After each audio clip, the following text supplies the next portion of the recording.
Each year, the Alps around Kitzbühel host a very special event, and these are the star attractions, more than 200 classic antique cars.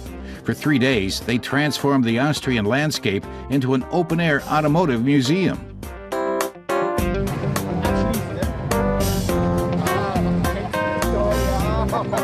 It's a car lover's dream. She says she's been looking forward to the event all year. It's great fun and even better when they finally get underway. Now she just has to hope that her car is up to the challenge. In the past, some haven't managed it, but this one will, she thinks.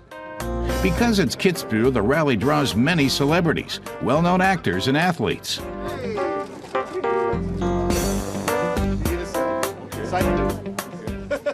Skier Maria Höfel-Riesch is one of them. Nice people, she says, great cars, and it's a fantastic event. It's fun seeing all the roadsters and vintage cars, and the whole setup is a gas, too. The rally doesn't require speed. It's about skill and timing. And the road book is something special, too. It's a real challenge, even for extreme athletes like Felix Baumgartner.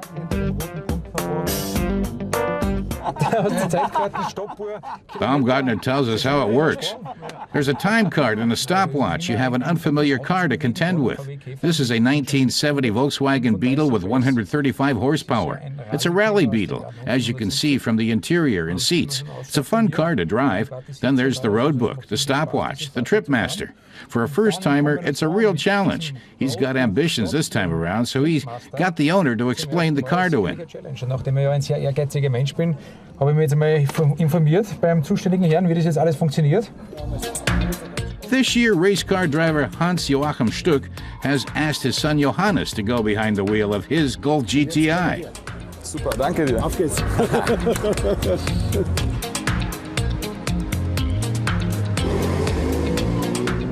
To get ready for the starting gun, celebrity chef Johann Laufer gives his VW bus some pampering.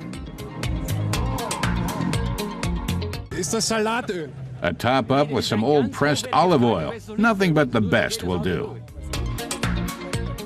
His baby is a Type 2 Volkswagen bus, a true original from 1967. This one is off-white and sports 44 horsepower. A great car to coast along the Alpine roadways.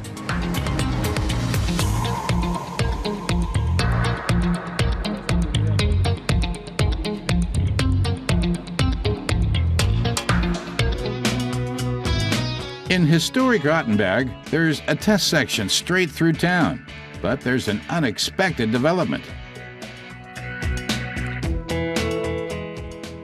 Laufer needs some help, but it's not a technical breakdown.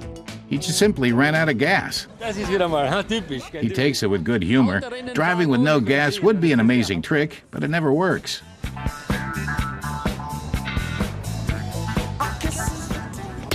It's time to take on the Alpine passes. For the vintage cars, there's a real challenge ahead. The Großglockner High Alpine Road. 14 hairpin turns up to elevation 2,400 meters.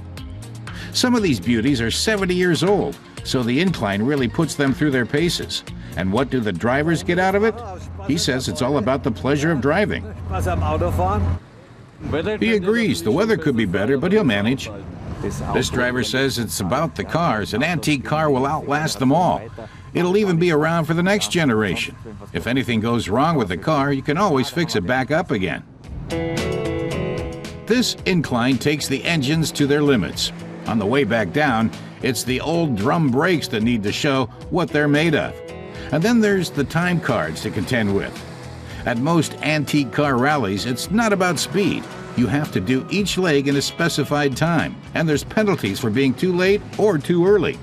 The Großglockner is supposed to take 23 minutes and 9 seconds.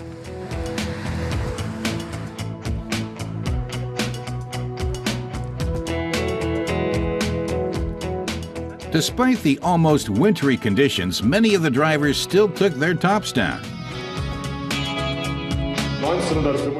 Finally, the cars crossed the finish line in Kitzbühel, with thousands of fans here to greet them. Open-top race cars, elegant coupes, roadsters, sedans, it's all here. Then there's the beautiful landscape and the charming Alpine town. What more could anyone ask for? This man agrees. True antique car buffs want to show off their cars. They don't want them to just sit in a garage somewhere. So a rally like this, where everyone's thrilled to see the cars and enjoy them, is a fantastic experience. Das freut mich auch. Und deshalb machen wir es.